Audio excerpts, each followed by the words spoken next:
Annuity Radio for a really great future. We're talking real money. They call them flippers, buying old houses, then fixing them up and selling them to us. Yes, they're called flippers. How are they doing? I have no idea, but Tom probably does.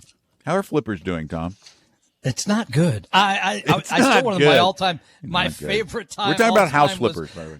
Yeah, in about 2010, I'll never forget when somebody called us and asked us about a real estate strategy or something, and about halfway through you said, wait a minute, you're going to flip houses after 2008, 2009? You're going to do that again? Are you insane? Yeah, and it's the number's still.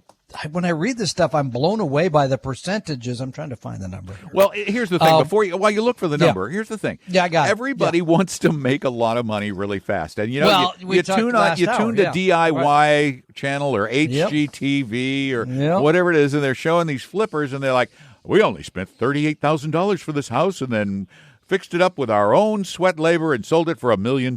Yeah, right. And they always do it within an hour. Well, yeah, that's all they do. You gotta get moving.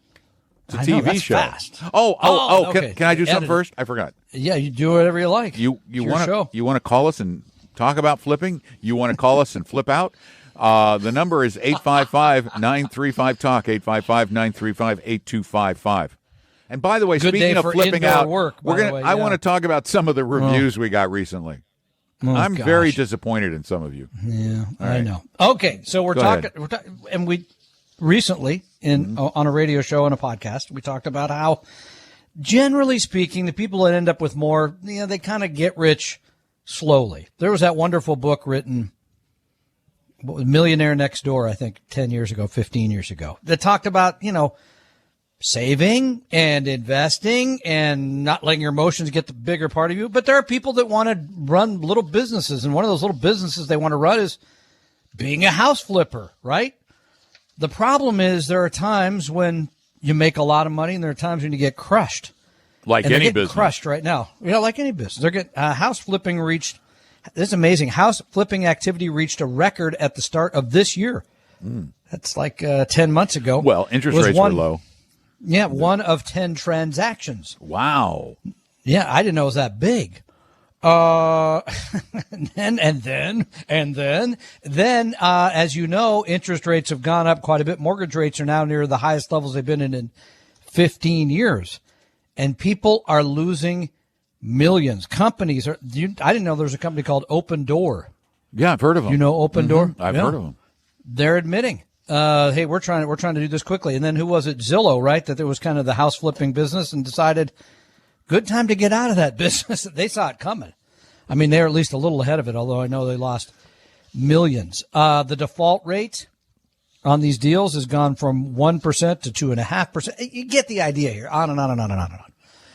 What's the message? Like most messages in this gambling side of any business, this is, if you're buying a bunch of houses and you're hoping to turn them very quickly for a profit, you're gambling. You're gambling. And as with all gambling, it works until it doesn't. And then when it doesn't, you're in trouble. Doesn't work a lot. They're going through this. One guy's talking about how he has 11 homes. He's trying to unload them, but the prices keep going down. Do these stories remind you of anything to us, our relatively recent past? Yeah. Mm-hmm. I'm thinking 2008. I live in a community that is known for volatile real estate prices. Yeah, they go way, way, way up, and then they go way, way, way down. And I knew a number of people, dear friends, who all believed, no matter what I told them, it didn't matter, that I kind of had a clue what I was talking about. They were all in the real estate business, and they knew better than me. And they believed that it would go nowhere but up. It couldn't end. There would never be a disaster. They were so confident, they bet their literal lives on it, their financial lives on it. I know one general who he and his wife owned 15 properties, worth This all in celebration? In celebration, worth millions Yeah. of dollars.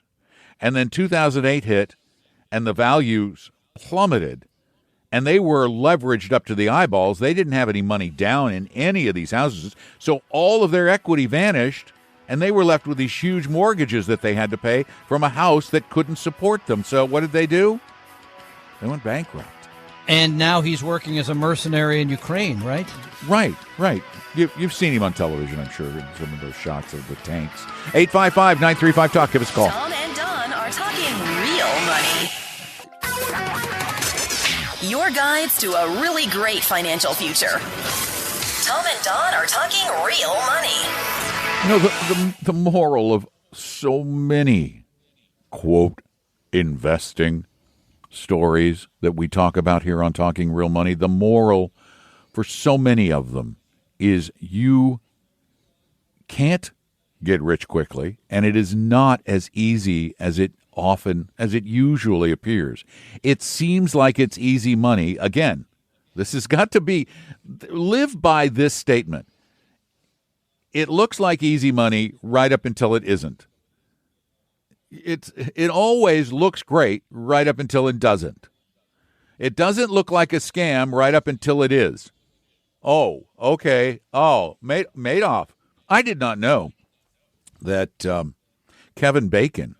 Yeah, that was in the news recently. I did not know that he lost millions of dollars to Madoff. Yeah, a lot of money. Mm-hmm. And he admits now, I should have known better. I should have known making $1.25 a month every month was something wrong with that. Nobody does that. Well, but yeah. We say we should know better, but in reality, we don't act like we know better, even after being taken many times. Sometimes Bacon, obviously. Sometimes the best marks are previous marks. That's a good point. And of course, Kevin Bacon, as he readily admits, go back to work and make the money. Yeah, at least other people couldn't. Yeah, because Bacon can make bacon. He's a bacon maker. Bringing it home every day. Yeah, he's bringing home the bacon. Yeah. Bacon. Woo, because he's only like 6 degrees from everybody. So I didn't know he was 6 degrees. Well, he was 1 degree from Bernie Madoff. That's amazing. Oh, that's a good point. He was right there. All right, can we go back to the investing thing? I'm going to give the phone number thing out. Oh, okay. I thought Bernie Madoff was pertinent. Oh, very much so. Yeah. And as I say, I was fascinated to read the story he isn't saying it, Kevin Bacon, that isn't saying exactly how much he lost, but apparently it was in the tens of millions of dollars. Well, that's real money. He said it was a substantial amount of his wealth. Yeah. 855-935-TALK. We would really love it because we know that some of you get ripped off. We know you do. And we know you think you're right, again, right up until you're wrong. So before, just humor us. And before you get involved in something that you may just, the hairs on the back of your neck are tingling. Before you get involved, why not call us and let us look at it? Try to help you analyze it before you do it. And it could be something as mundane as just, whether this annuity makes sense, or it could be that you're actually about to fall prey to a Ponzi scheme. It does happen. All right, let's go to a question then. You ready? Did I give the phone number out? Go ahead. 855-935-TALK, that one? Okay. Well done, sir. Okay, this comes from Chris in Mission, Texas. He says he's looking to, or could be she, looking to potentially tax loss harvest, VTEB, and buy BSV or BND. Now, VTEB is a municipal bond ETF. Exchange traded fund operated by Vanguard. Yep. BND is the total bond market exchange traded fund, also operated by the aforementioned Vanguard. Yep. The question is, would this avoid the wash sale rule, which, yes. Don, what the heck is the wash sale rule? What is that? All right. If you take a tax loss, like I did this week with VT, the Vanguard Total Market ETF, if you take a tax loss, you cannot buy back, I cannot buy back VT until 31 days from when I sold it. I could buy back VT then. But I could buy something else. Yeah. I bought the Avantis Total Market Index, which is, because of the way the portfolio is managed, a substantially different portfolio.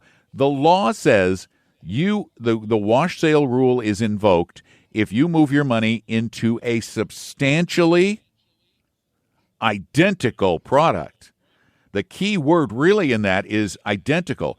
You can't move from one total market index to another total market index if they're both buying the total market. But let's say you had a total market index that overweighted small cap and value. Now that is no longer substantially identical. It's similar, but it isn't identical. Okay, and so trading out of a municipal bond, different bonds, ETF, and buying a total bond would avoid the wash sale rule. I'm not a lawyer nor an accountant, but I am 100% confident of that answer, yes. Okay, there you go. 855-935-TALK, that's our phone number. You can call that, by the way. If you don't get to us during the show when we're live here on Saturdays from noon to 2 Pacific, 3 to 5 Eastern, you can call us and leave questions at the same number, 855-935-TALK. Well, now we have people on the phone. You know that, right? We do? Okay. Yeah, no, I didn't see trouble that. With your hookup My there. thing is not working right. Okay. Oh, golly, we're not going to go to one of those calls. Hey, Teresa, You're up next. Welcome to Talking Real Money. Hi, Teresa. Hi there. Can you hear me? Yes. Yep. Okay. So I kind of have a little dilemma here that I need maybe some of your advice on. I listen to you guys all the time.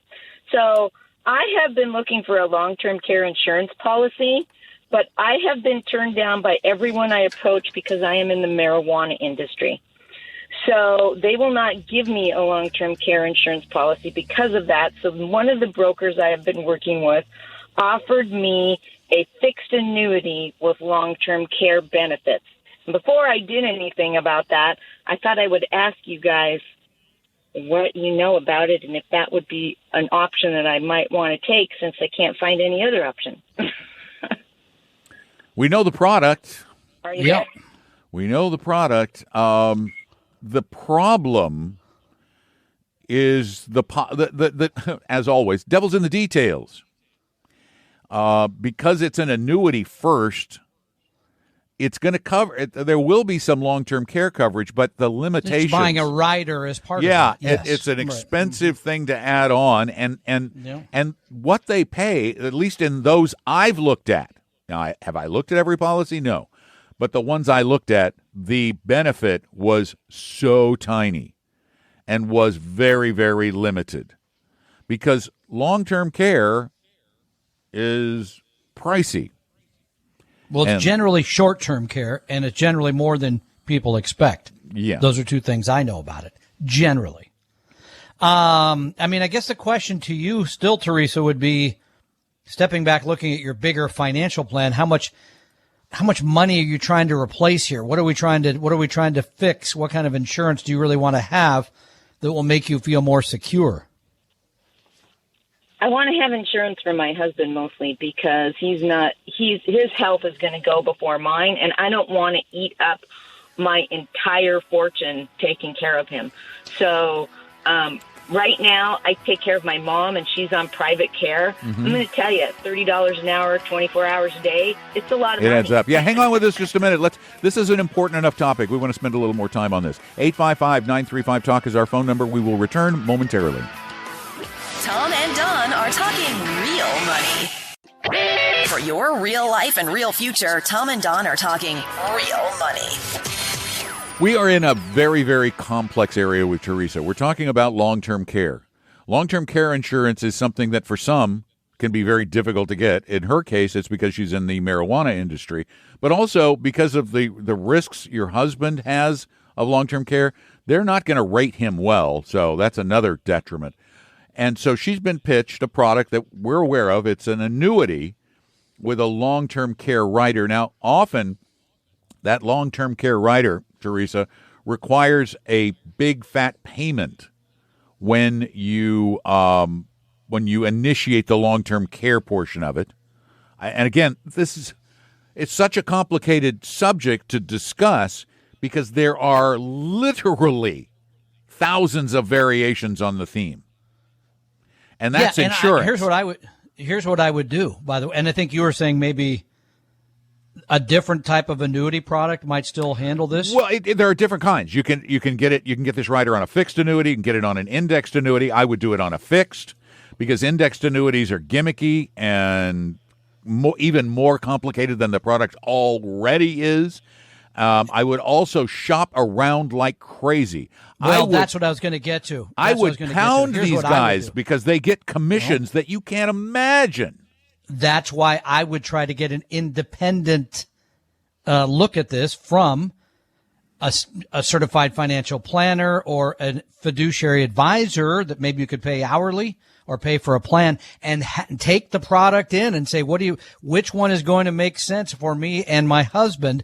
Because there you're going to get a disinterested party that really looks at this thing objectively, whereas anybody selling one of those products is going to be so excited to sell it to you because the commissions are astounding on this stuff. Unless you go with some of the no-load or low-load products. That's a possibility. I think Fidelity does no-load annuities. I think you might want to look some up online and see if you can find some true no-load annuities that don't have any surrender charge. You see, the key is look for a surrender charge. If there's a surrender charge, they're not no loads. They just aren't. They're lying to you.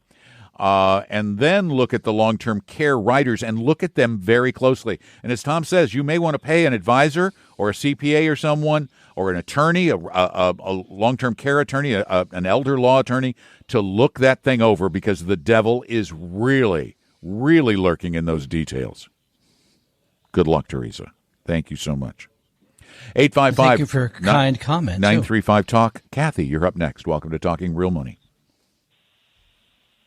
Hey there. Hey, Kathy. Well, hi. I appreciate your time, and I also listen to you all the time. And we so my husband lost all of his savings. His father died when he was young. He received quite a bit of money, and he lost it in a Madoff type thing. Oh. So he is extremely risk adverse, are basically sitting there losing funds. So our financial advisor is suggesting we put in half of and he's basically retired. I'm right behind him, putting in half of our retirement funds into fixed annuities.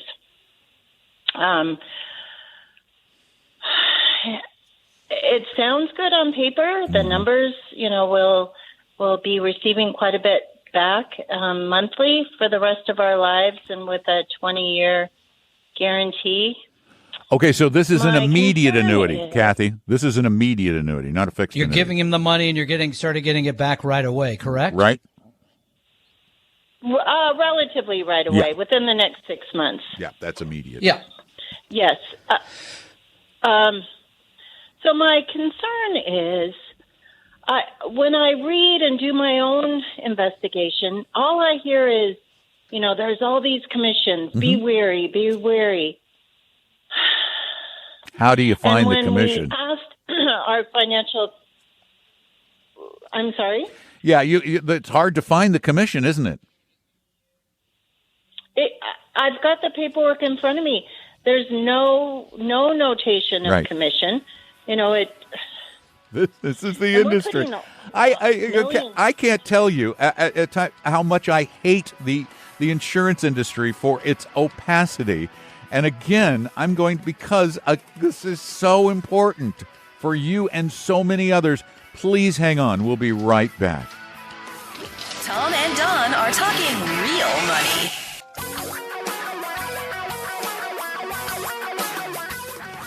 Reality radio for a really great future. We're talking real money. Hi there. Welcome back to Talking Real Money. I'm Don. Tom's over there. Our number is 855-935-TALK, 855-935-8255. And Kathy's with us. Her financial advisor, not sure whether I want to use that term loosely now or not, we'll find out in a moment, wants her to put half of her money into an immediate annuity. Her husband is retired. She's approaching retirement. Kathy, what is your age? I am 59 and my husband's 69. Okay, great. Now, what this is going to tell me? This is going to be very telling. The interesting part is. Oh, go ahead. Yeah. Since my husband is not interested in investing in any form at this point, if we just have let's say $2 million sitting in the bank versus putting that into an annuity, we actually make out better with the annuity. Oh, you do. Of course you would. Oh, yeah, sure. Of course you would. Well, here, just a couple of things. One, you said half in the annuity. What did the advisor suggest for the other half? Sitting in the bank, basically. Okay. All right. Bank. Well, only that comes from us. Yeah. Banks are not a good place to keep your money sitting. What you need to do is at least do a money market fund. I would go shopping for a high yield savings or something like that for some of the money. But really, what you need to do, you and your husband need to sit down and talk about how much income you need from this money every month, and how much you need in money that's available that you can spend on big items, on the air conditioning breaking, or a new car, or a vacation, or long-term care, things like that. How much of that money? Maybe it is half. But I would like you to, instead of just buying the first annuity pitched to you by your advisor, I would like you to do a little work and go shopping.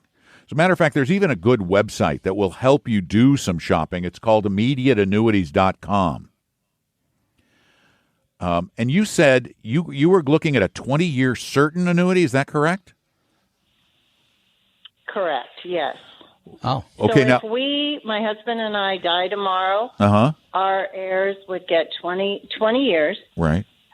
Or if I stay alive till 100 years old, I'll get that annuity, that guaranteed monthly income for the rest of my life.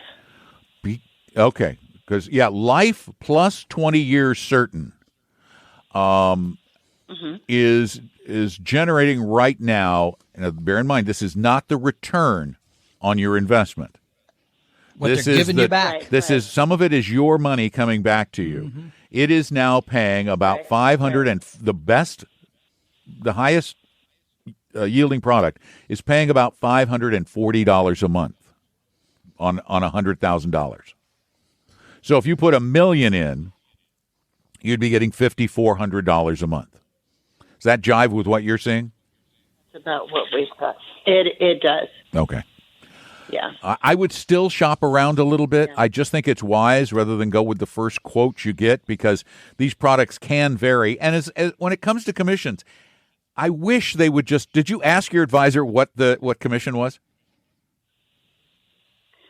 I did. And what did he say? And I did not get a clear answer. That's the problem. She was not in any way clear. Here's what I would ask her. I would say, okay. And honestly, this is Fidelity. Fidelity is, I feel comfortable with Fidelity. Fidelity. I feel very comfortable with Fidelity then. I feel much more comfortable. But the question you should always ask them is, okay, how much do you and your company get when you sell me this annuity? That's the commission. Just ask it that way. Don't say, what's the commission? Because then they can legally say there is no commission, because there really isn't anything. Or they could say you're not paying a commission because legally you're not.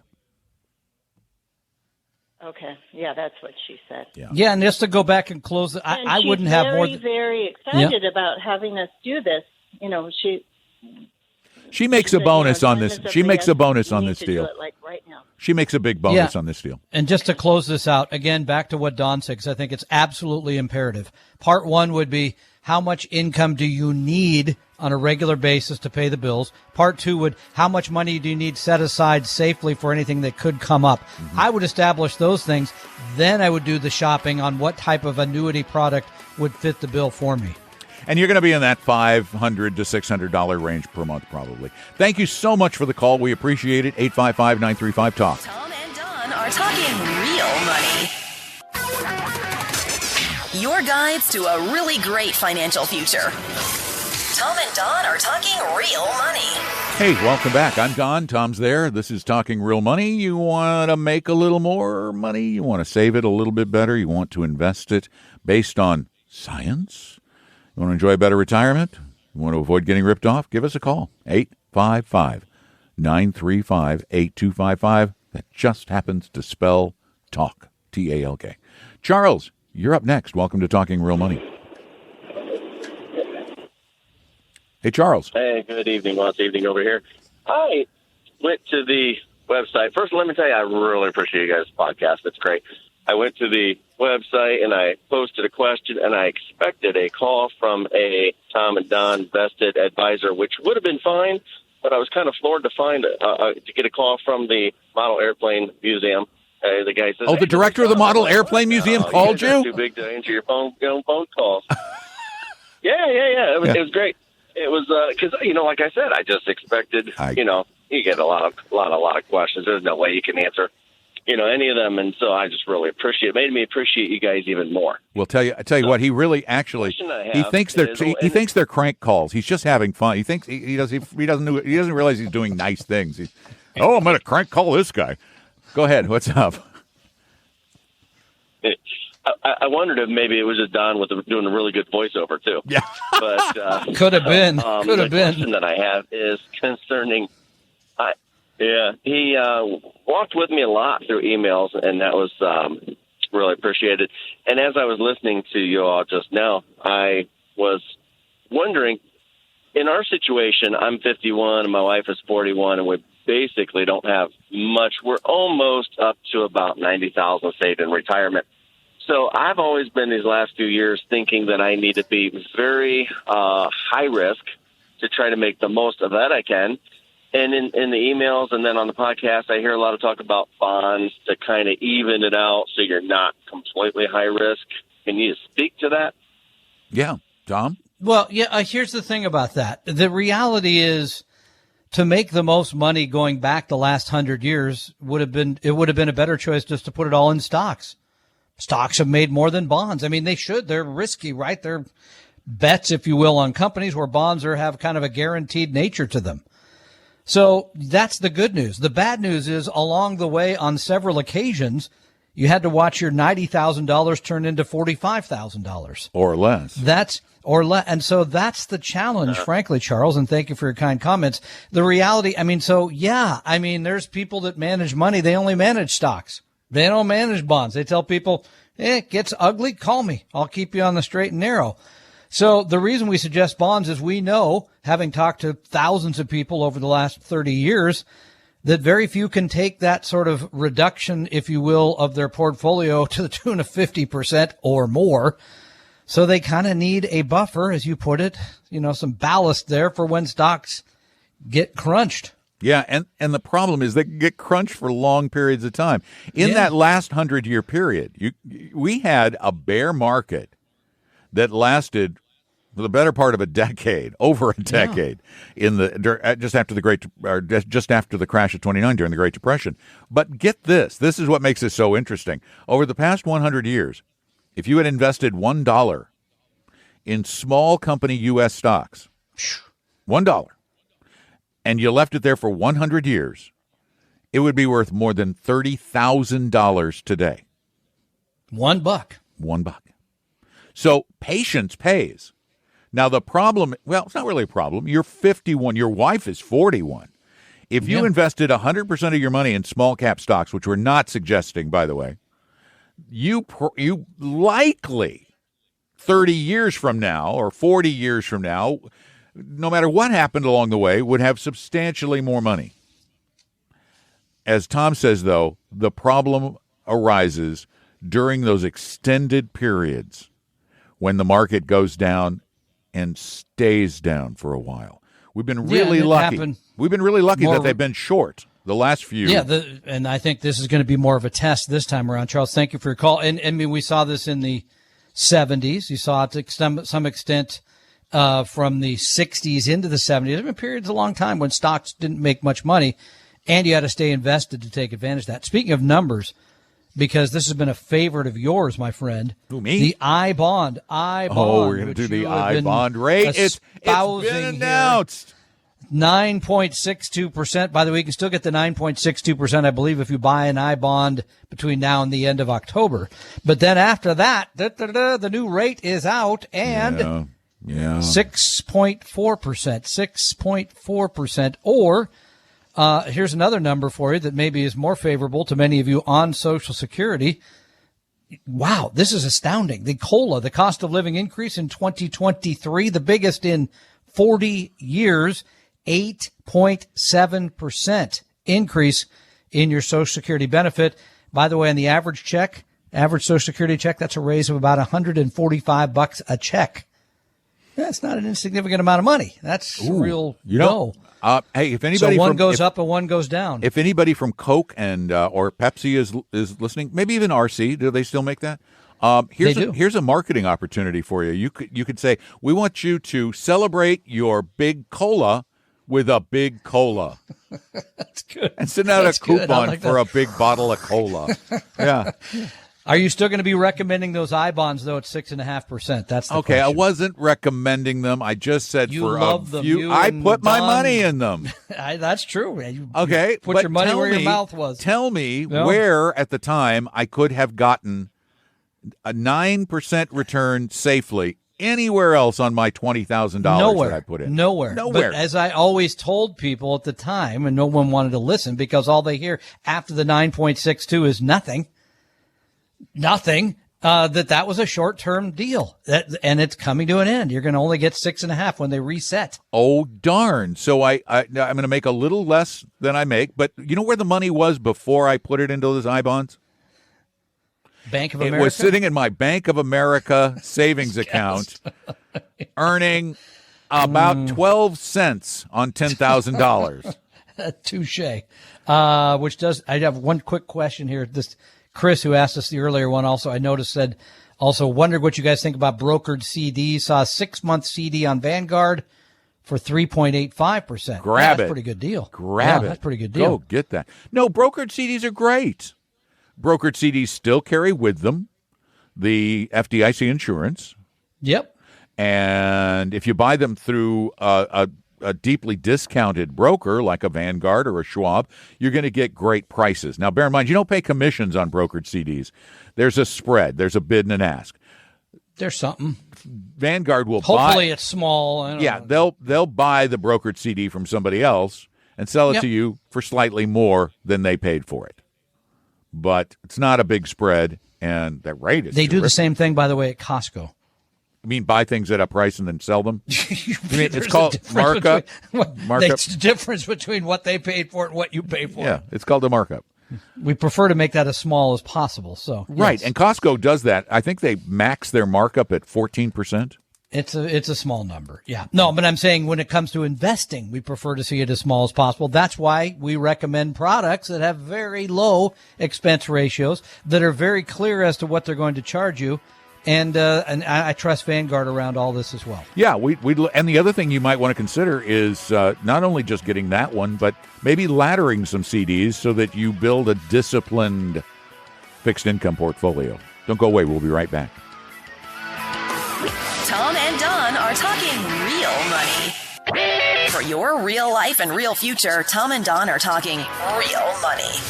You know, most financial advisors that you hear on the radio or you meet with, they'll give you this free consultation, which really is nothing more than a sales pitch. They'll look at your money and go, oh, yeah, you need us to fix everything.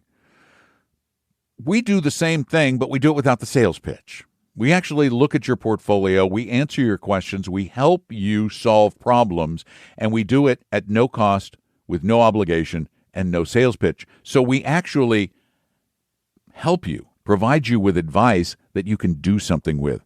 And it's really, really easy to get. All you need to do is go to talkingrealmoney.com and click on the button Meet with an Advisor. That's talkingrealmoney.com. Click the button Meet an Advisor. We hope hope you realize that the information provided on Talking Real Money is for informational, educational, and hopefully enjoyable purposes only. Providing personalized financial planning or investing advice takes time, so please consult with a really good fee-only fiduciary investment, tax, or legal advisor. We know a good one. Investing must always involve risk. In other words, you can and probably will lose money at times. Also, as much as you want it, no one can accurately and consistently predict the future, so past performance doesn't tell you a darn thing about what the future will bring. Unlike many other programs that say something similar, Talking Real Money is not trying to get you to buy or sell any financial products or securities. Instead, the program is provided as a public service by Appella Capital, a fee-only registered investment advisor. Thanks for listening, and please visit TalkingRealMoney.com for more information and disclosures. And to keep the lawyers happy.